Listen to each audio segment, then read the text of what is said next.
Well, thank you for the kind words, Evan. Thanks so much for having me. The downside of not having a PowerPoint presentation is I'm going to stand under this giant picture of myself for 5 or 10 minutes before Evan turns on me.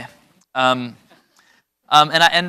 talked a little about I think I'm giving sort of a brief intro to how BuzzFeed went from being the world's leading cat website to doing some journalism that I hope speaks for itself. But I think we remain the world's leading cat website as well. We don't shy away from that. But actually, I think that's at this point, I hope the journalism really does speak for itself, and you can read that or watch that story elsewhere. And I think and in particular, I think we've been on a run lately that I feel really good about. If I can boast a little, we broke the growth at any cost Facebook memo the other week, and Christopher Steele's other report on an alleged murder in Washington. And the third big story that we broke just in the last couple weeks was the one that I thought for this audience who pays a lot of attention to journalism and to how information travels online, it would just be sort of interesting in talking about for a few minutes, because it's something that I've been really troubled by and have been wrestling with over the last couple of weeks. And that's the story, which you've probably seen in various forms, of this really large caravan from Central America headed for the United States that a couple of weeks ago, you may have learned about it because our president started tweeting about it sort of out of the blue a couple weeks ago, that there was this giant caravan, and he was in turn reacting, of course, to a report on Fox and Friends. But the actual only source of information at that point was our reporter, Adolfo Flores, who had been down there for a couple weeks, who was the only reporter on the ground with the caravan, and who was in this hallucinatory situation at some point of seeing the President of the United States distort his reporting live on television while he sitting having breakfast in, I guess at that point, in Oaxaca with a bunch of migrants, is kind of tweeting back, no, in fact, they aren't all rapists. There have not been reports of rape here, trying to sort of stick to the facts. So we had initially heard about the caravan from Adolfo, who covers an immigration beat out of LA, and is very well sourced, and had kind of heard last November that there was going to be this kind of extraordinary attempt to walk and bus and train from Honduras and Guatemala all the way up to the border to seek political asylum to the U.S. border. And he persuaded us that it was worth the expense and the risk to do that. And he thought it was interesting, partly because the size was really almost unprecedented, the size of the group, and they had a kind of a clear political voice and mission as well. And so when he published his first story, March 23rd, it's one of the stories is going to be a big story, because it was just both incredibly well told, but also told stories that I think that nobody in American politics particularly wanted to hear. On one hand, he didn't pander to anybody, and it was a story really about, primarily his characters were women and children who were waking up early and walking all day, and in part because of U.S. foreign policy in Honduras, were fleeing a place that they could no longer be. But it also didn't, I think it hit a nerve in part also because it didn't pander to, I think if you go back and read the early liberal European press coverage of Syrian refugees, there's an impulse to write about migration like it's like the forces of the tides. There aren't people making political decisions, there aren't leaders, there aren't actors, there aren't politics around it, there isn't going to be a political reaction. And Adolfo also wrote about that this was, a movement with an organizational structure and a political point of view and a plan. And that is what the right-wing Twitter initially, seized on and distorted to the degree that there was a Breitbart reporter out there trying to correct the facts and saying, because they said, because in fact the whole point was to walk to a port of entry and seek asylum, which is legal, which is a legal form of immigration. And that was to me when it was like this, that things have gotten out of hand when the Breitbart reporter is trying to correct conservative Twitter and say, no, this is actually legal. And then it jumps to Fox, it jumps to Trump. And, and this is still kind of shocking to me, but not, I think at this point, surprising how thin that fabric is between accurate reporting, wild distortions on social media and Fox, policy being made in the White House, troops dispatched to the border. I mean, just the sort of tightness of that loop still is shocking to me. but I think at this point, that's a story that we are pretty familiar with in this administration. And the thing I'm about to talk about is not intended to set up a parallel between the president smearing migrants as rapists, which is what he did specifically, and a kind of, to me, still worrying reaction from the more responsible establishment media. So when I kind of got done being shocked by the way Fox covered it, the way it played on Twitter, by Trump's false statements, I sort of saw it play out in other outlets. There was a New York Times story that sort of told the story I just told about how the right-wing media seized on this. Also, kind of misstated what the caravan was doing. Said that many of them were headed for Mexico. The whole point was that they were headed for the U.S. It was and the Times, kind of in the interest of pointing out how wrong Trump was, got this quite important fact, in my view, pretty wrong. On the Media, the great public radio show, did a big segment on this again, the point of which was Trump is, totally full of shit here and has seized on these kind of wild distortions. And on the Media report, they had these, very specific claims that the word caravan had been a mistranslation, for instance. The word caravan is on the organizer's website in English. That this wasn't really that unusual. No, it was really quite unusual. There was this sort of looseness about the factual reporting and we were very sensitive to this because Adolfo for many days was the only reporter on the ground, and you could see, well, we are the only source of facts, very unusual situation, and then watch them head out through this kaleidoscope. And then the host, Brooke Gladstone, who's a kind of great reporter, also made an odd slip in this broadcast. She said that our headline had been unfortunate. And that's unfortunate, not inaccurate, just unfortunate. So I, of course, wrote like a 9,000-word letter to Brooke, grumbling about this. But I think there is also a more important point to make here, because in this environment, there's this organized effort by Fox News, by Sinclair, by the White House to distort what we're doing, to smear us, and which is, say, us, reporters who are basically out there trying to get things right. And in which the president is making these wild misstatements of facts. And I think that there's like a reasonable impulse sometimes to see journalism as a corrective to that, as a reaction to that, and to think about, our goal isn't to figure out whether a story is true or false, it's whether it's like fortunate or unfortunate. And that, to me, that's very much a trap that, in a way, a trap that Trump and that this kind of bad faith media criticism is laying for all of us, which is to say that, if they persuade enough people that we aren't trying to be fair, aren't trying to get things right, that maybe we will at some point stop trying and what they're saying will become true. And so I guess my own conclusion is that if you're really trying to do good reporting in 2018, you do have to push back very, very hard on the distortions that really, I've just never seen anything like this velocity and ludicrousness of the distortions of this reporting that come out of the White House. But you also need to resist this kind of mindless reflex to become their mirror image, and to imagine that your job is to resist rather than to report. So anyway, yes, there's my slightly out of context rant for the morning. And I look forward to talking to you, Evan. So you left me a lot of room. I want to start. I forgot to talk about Michael Cohen. Or anything, right. Well, I want to start, though, with what you just said. You mentioned our president, and you mentioned specifically this idea of what the job of the press is with regard to this administration and this president. Marty Baron's going to be here later, and I have great admiration for Marty's statement early in the administration when the president began to attack the media generally and the Post specifically, that it was the job of the media not to go to war but to go to work. Yeah, absolutely. And I've kind of seized on this sort of related parallel analogy about playing handball versus playing tennis, that our job is not to play tennis, our job is to play handball. And I'm interested, we're not supposed... You have to elaborate on that one. I will. Our job is not to get engaged competitively with the administration in the sense of batting everything back and forth. Our job is to basically just hit the ball back to ourselves over and over. We're not focused on them, we're focused on reporting. What you said is focus on reporting, don't focus on the reaction by them to what you're doing. And I think it's got to be difficult if you're in the news business these days, as you say, to hear your work presented back to you in a form that you don't recognize, that's either mischaracterized or outright lied about.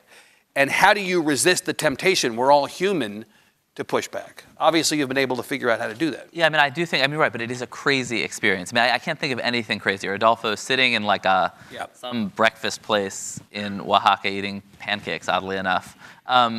and seeing on television the president who's lie about what is happening right around him, and like, how do you not just have a panic attack? You know, it's a very well, you know what he did. He reported. You know, I have not. What he said does not match what I've seen in my reporting, and then he went and got comment from the organizers who said there had, you know, also didn't. And there is something kind of not chest thumping about that. Well, the cure is more accurate reporting. Yeah, and it's not necessarily fighting. And it's not sort of. It's not turning it into theater. And I think about when to come to the dossier, which is really a related topic. When you think about the reaction to the dossier being published at the time, I think the president referred to you all, BuzzFeed, in a press conference as a failing pile of garbage. That was his exact phrase. And getting attacked by the president these days is one of those you haven't made it in this town unless moments, right? But they attacked you for having done this. Of course, questioned the accuracy of it. And really up through this week, there have been questions in the minds of a lot of people about whether what's contained within the dossier is or is not true, what degree of it is true, and really both the Comey memo Comey book and then the McClatchy reporting last night about Michael Cohen. All of a sudden, we're talking about the dossier again, and the decision to publish this and the accuracy of the dossier is kind of coming back around to the place where you began, is it not? Well, you know, we began by reporting that it was a document of incredible public importance that had not been verified. You wrote in the Times specifically that this was in the public interest to have this, and I think, you know, I mean, and I think that, you know, this was a document that had been briefed to 2 presidents of the United States. That is an extremely high bar for the public interest. Like, there's not a lot. You're going to struggle to find reports that are in that category. And I think what's happened, and when we published it, the president's critics, I think, celebrated it to some degree, and a lot of Republicans attacked us. And in this sort of polarized Washington world, that's totally normal. The interesting thing over the last year was that the Republican point of view, which had been this dossier is irrelevant, shifted to actually this dossier is incredibly relevant, that it was used in the Nunes released as the basis for a FISA warrant, that it was, in their view, overused, but that it was certainly a central part of what was happening in the American kind of legal and national security establishment. Yeah. So I think, a year later, I mean, it's interesting, because when we did publish it, there was a lot of debate, really, over whether it a lot of hand-wringing, both in the political universe, but also in the media, quite frankly. And it is interesting. I mean, I'm sure there are people here who disagree, but a year later, I have not had anyone come up to me and say, you know, I wish you hadn't published that. I would have preferred to sort of stumble through the year 2017 totally confused about not knowing it. What was going on. Ben, how much of the criticism of the publication of the unverified dossier was about the dossier itself being published, and how much of it was about the fact that BuzzFeed published it? I wondered if the Washington Post had published the dossier, or if the Journal had published the dossier, that the reaction might have been different than BuzzFeed, which people felt the right to sort of dismiss out of hand. It somehow infantilized the whole experience of publishing the dossier. You know, it's a competitive business, and there's always, and the politics of media should never be understated. I mean, it was an unusual situation. CNN had done this. A handful of outlets had copies, including us, and were sending reporters all over the place trying to report out details.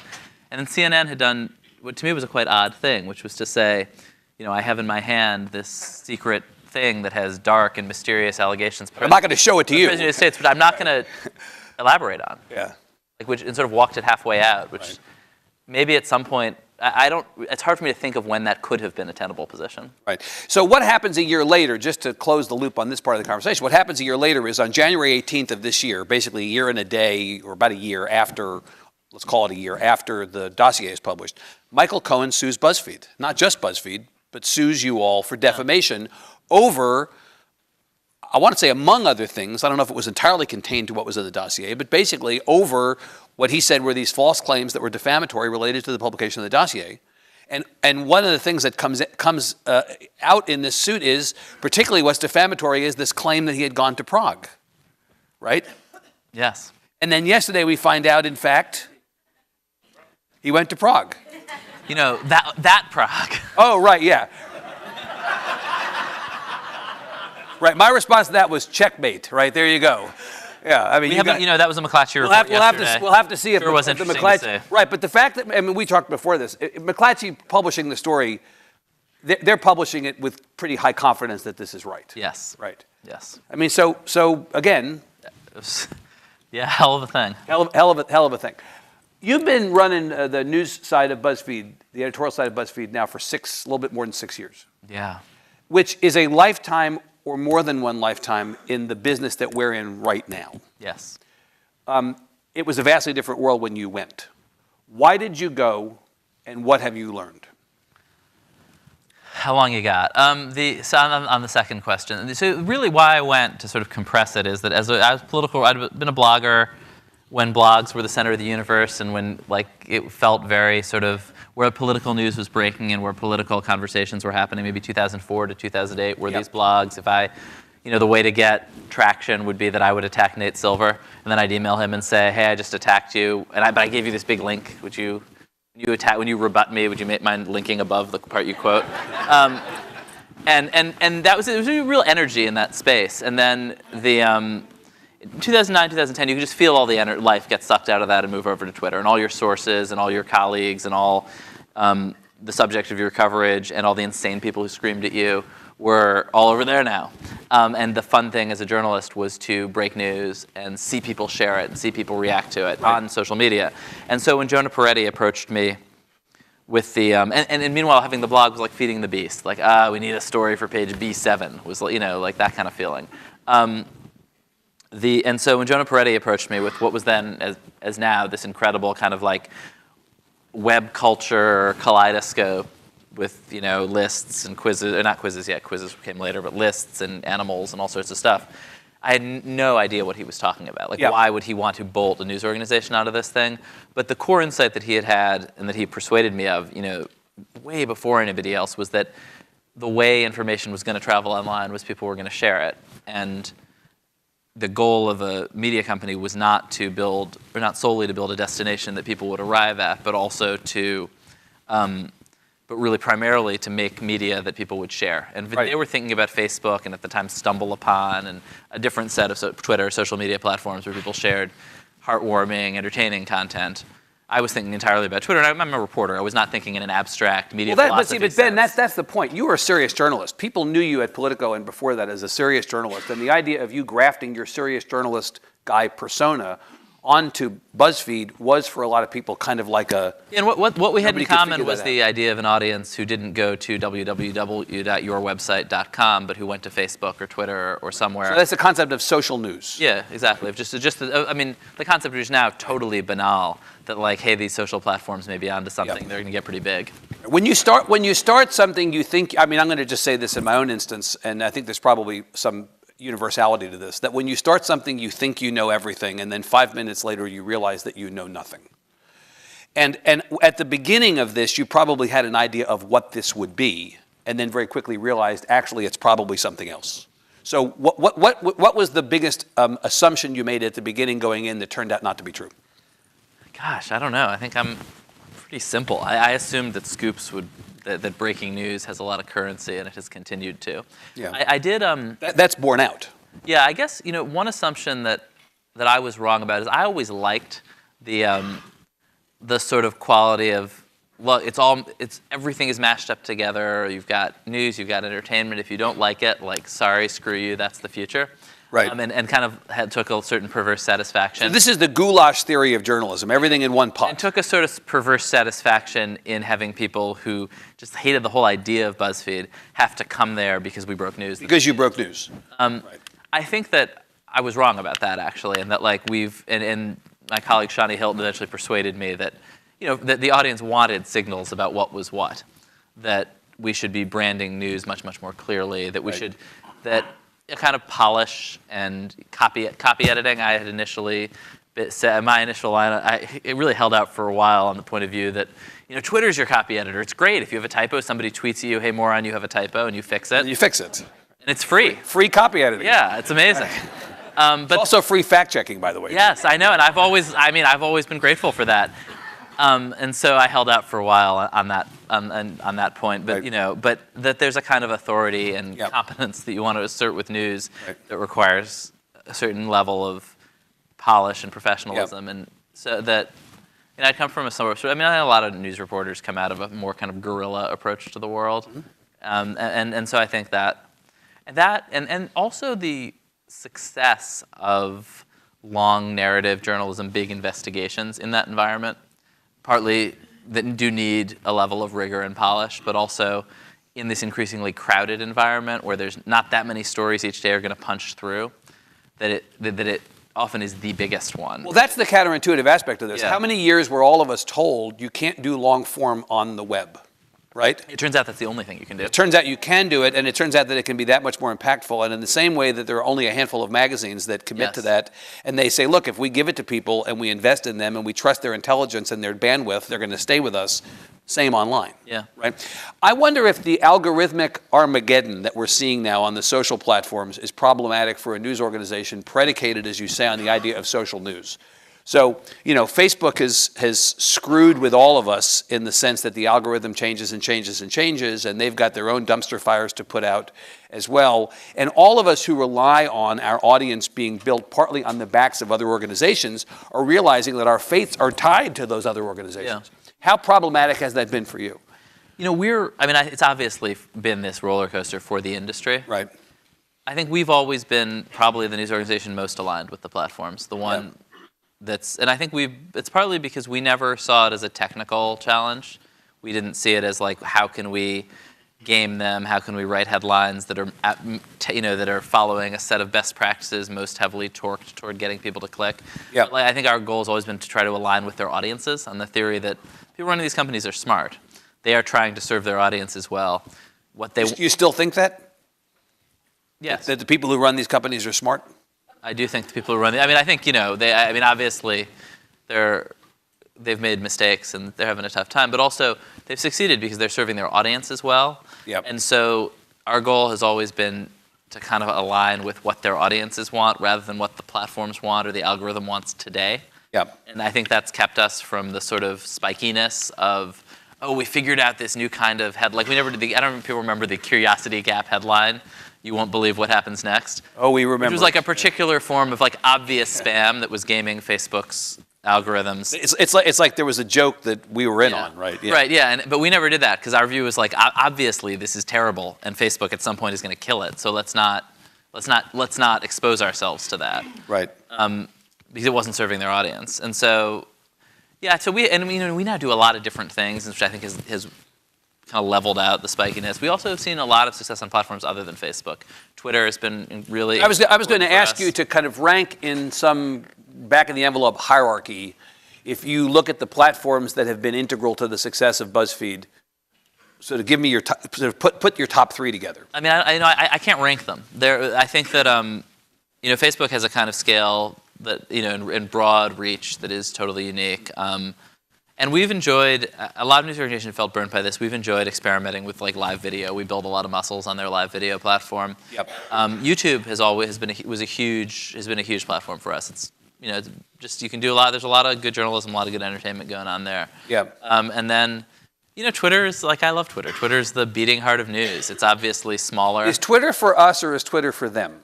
I think of Twitter often as relevant, except when I stop for a second and realize that the only people I'm talking to on Twitter are basically, in the most broadly defined sense, my friends. The people you're talking to are the people who are likely to care most and be most sophisticated about your work. But is Twitter really an audience development or engagement or generation? Is it audience lead gen, really?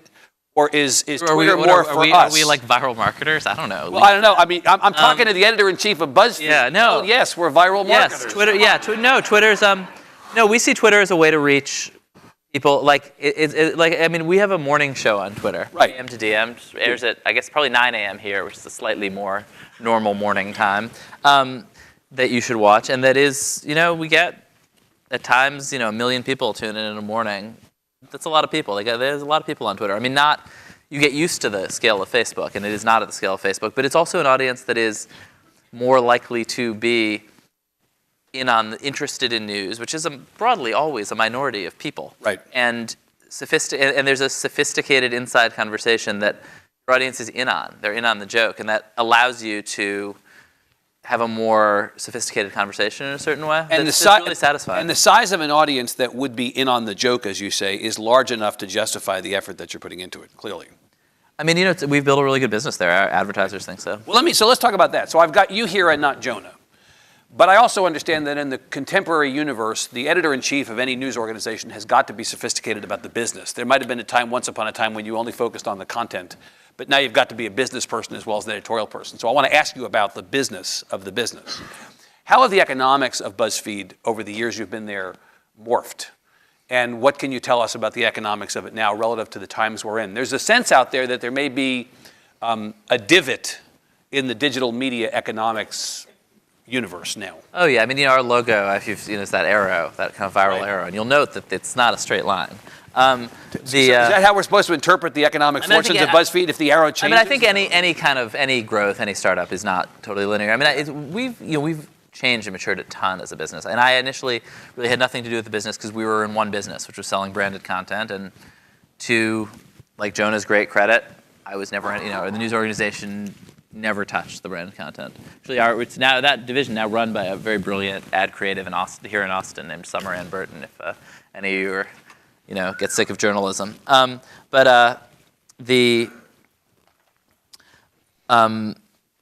what but I think if you actually look at the mature media business of the 20th century, 21st century, what you find is not companies that have figured out one trick, but companies that have 7 or 8 revenue streams, and It's not the most glamorous thing in the world, actually. But it is, and it's a messier story. But if you'd asked me 3 or 4 years ago, I said, yeah, we have probably 97% of our revenue is branded content, is advertising. That's still our biggest business, but we're now.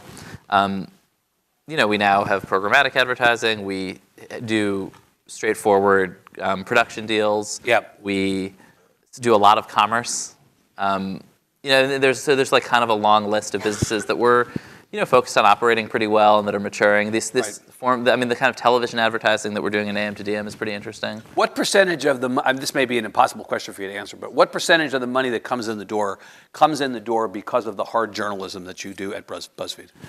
That is a question that is hard to answer. I mean, I think, because I think people often in digital media take traffic as a proxy for success and revenue, which is obviously false. Like if you look at the companies that were maybe our comps when I started, whether it would be like Upworthy or Distractify, they largely, to some degree no longer, Break.com, if anyone remembers that had a lot of traffic, but didn't do news and had no real voice in the culture. They mostly don't exist anymore. Yeah.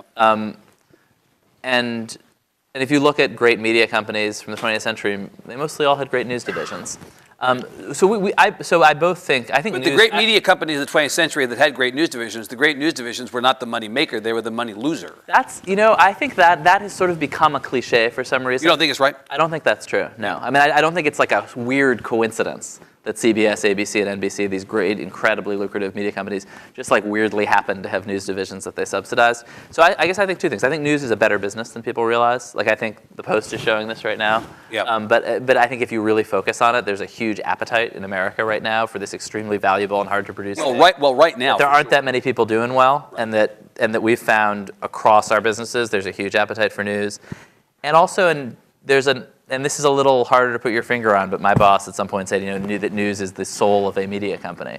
And you can just, it's a little hard to explain, but when you walk around the building, it is obvious that it is crucial to who we are that we're doing this work. So if you can't tell me what the percentage of the overall revenue that comes in the door. I actually probably wouldn't tell you if I could. So why not? That's one of these features of business. You think I'm going to be satisfied with that answer? I'm not satisfied with that answer. I know. Then tell me what the percentage of the spend is. In other words, what is your budget? Give me a sense of how much you spend on. Yeah, I think. See, this is the boring part of this whole being familiar with business. Are you kidding me? I'm just not gonna. Why the hell do you think people are up at 9 in the morning? I'm just not gonna rattle off budget numbers. Yeah, you can't even give us an estimate of what you spend every year. Why not? Maybe I'm too inexperienced a business guy to feel comfortable doing that. But that is such a. Would you accept that answer from somebody you were interviewing? Come on, that's a total dodge. It's an underestimated tactic in interviews just to flatly refuse to answer questions. It is. Well, okay. I'll note that. But I've found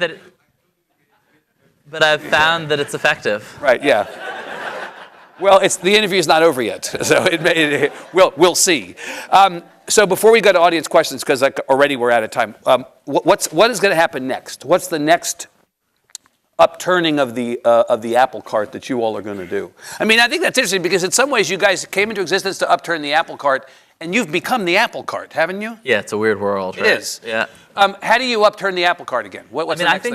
I think that there's a huge amount of opportunity in doing, what used to be called kind of like streaming video, but I really think of it as broadcast. I mean, I think you have to do it well. You're competing with great broadcast outlets, but whose audiences tend to be in their 60s and 70s. And there's a huge opening, I think, for what we're doing on Twitter, and we have some other projects in the works, where you're doing really high quality broadcast that's made for a mobile phone, and also it's speaking to an audience like under, say, 50.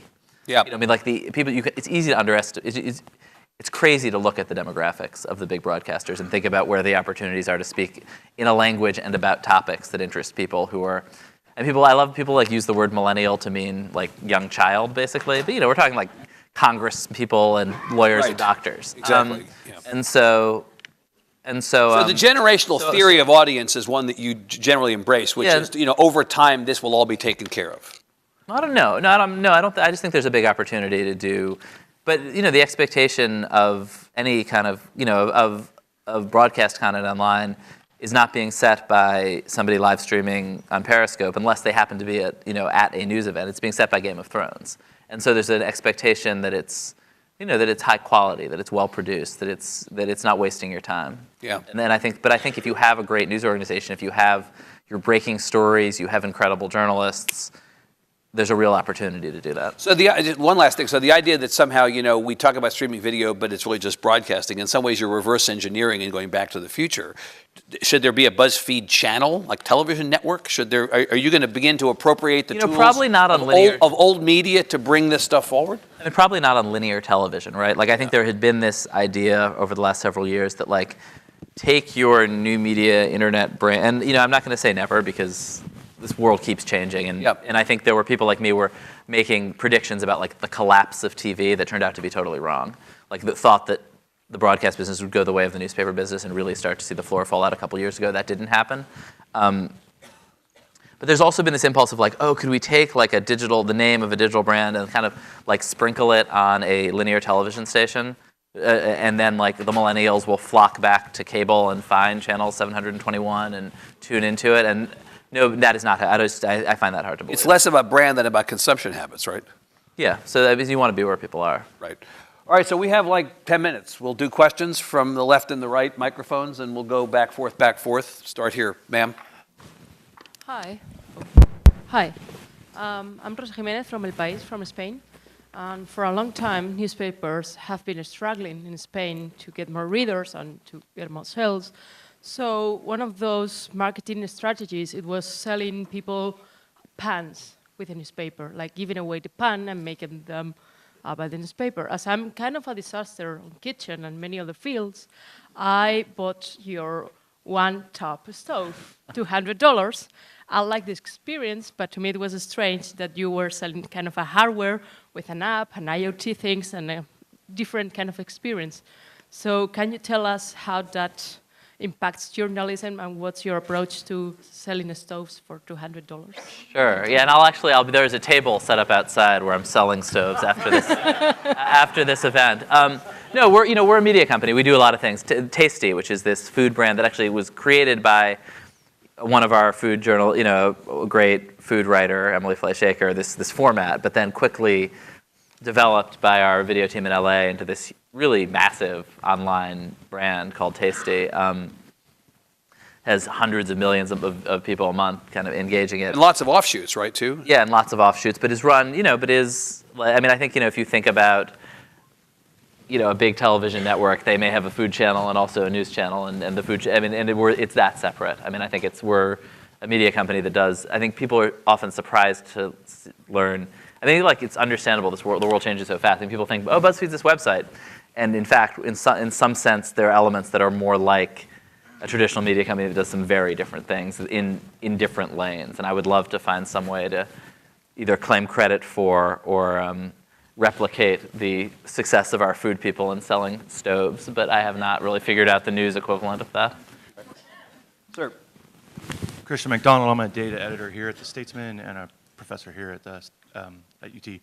You've brought together a collection of journalists, data journalists like Peter Aldis and Jeremy Singer-Vine and Scott Pham, that bring a rigor to their data analysis. They script it, they publish it, it's repeatable, it's very authentic and transparent. Is that something that has come from the top down, that you want to bring that kind of rigor to those kinds of analysis and news stories? Or is that just that stable of journalists trying to bring that from the bottom up to say, hey, we're gonna make our reporting as transparent as possible? I wish I could tell you that I'd come in with like a strong philosophy of data journalism.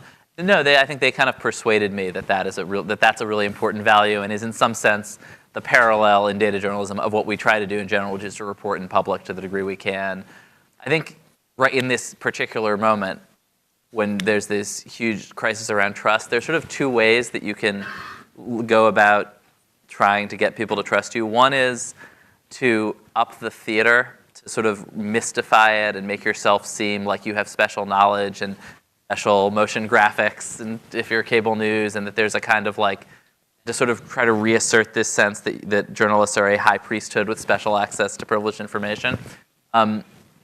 Or you can realize that people are watching you in real time stumble through the not always particularly glamorous or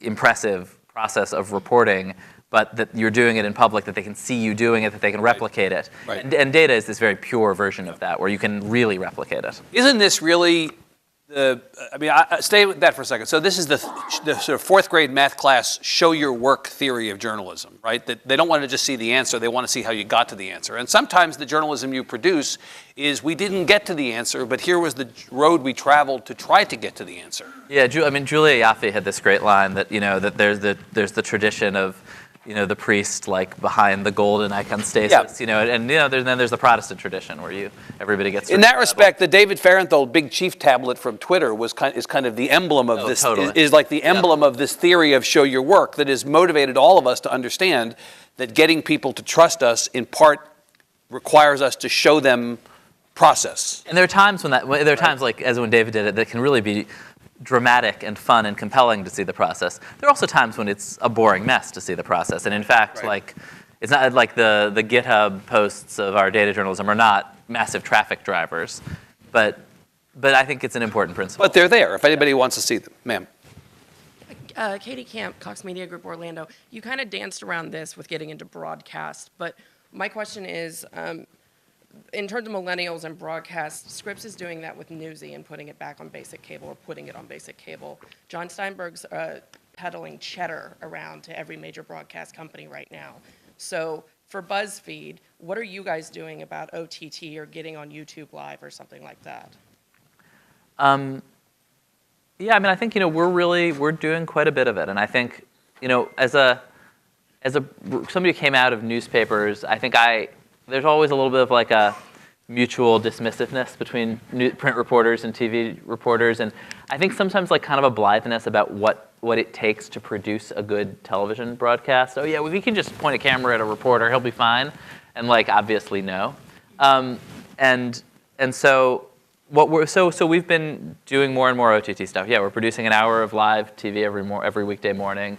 We're doing live election night shows, often quite long ones that are really excellent, with these folks at Decision Desk HQ who are gathering a parallel stream of data to the AP and doing both the sort of data and the analysis in a very transparent, open, fast way, getting a really big audience, and we're broadcasting that on YouTube, Facebook, Twitter. And by the way, you don't have to have 200 million monthly unique visitors to be able to produce an election night program, right? That's something that small news organizations have the capacity and the technology to do as well.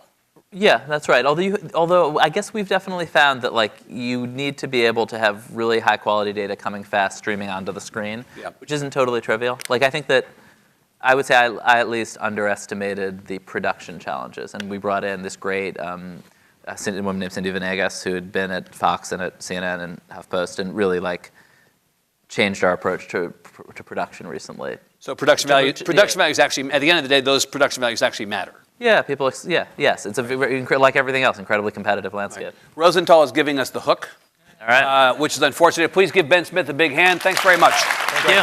Good.